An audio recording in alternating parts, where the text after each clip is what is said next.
Let's start talking about the project and construction project. The first thing you need to be aware of, the primary players in any construction project. These three players, you will find them in any construction project. The first one is the owner, second, the design team, the third is the prime contractor, as known as the general contractor. So let's talk about the owner. We have two types of owners. We have the public owners and the private owners. The public owners are typically government agency, such as federal government or state government. As an example, State Department of Transportation, which are responsible for the infrastructure.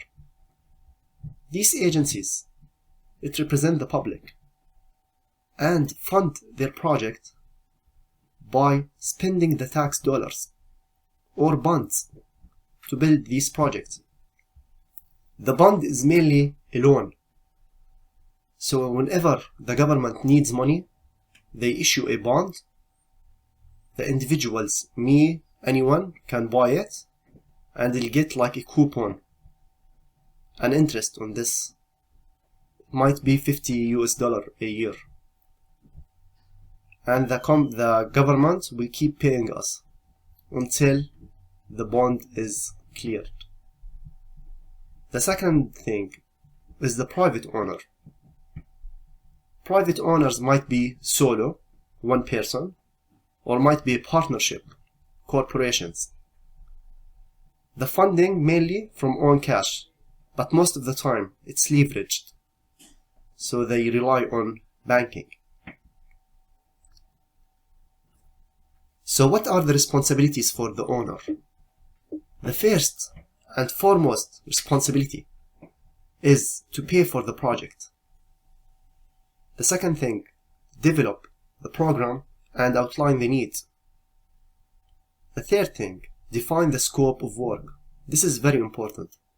The scope of work need to be identified up front, and everyone should be familiar with it, starting from the design team, ending to the subcontractors.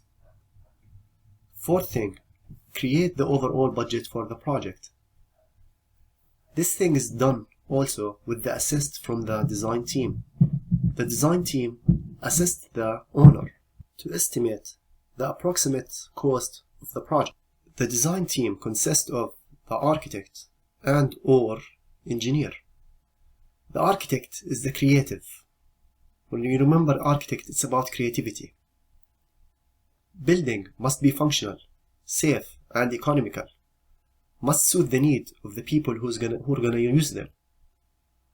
Architect also specify the building materials, and in some cases lead vertical projects.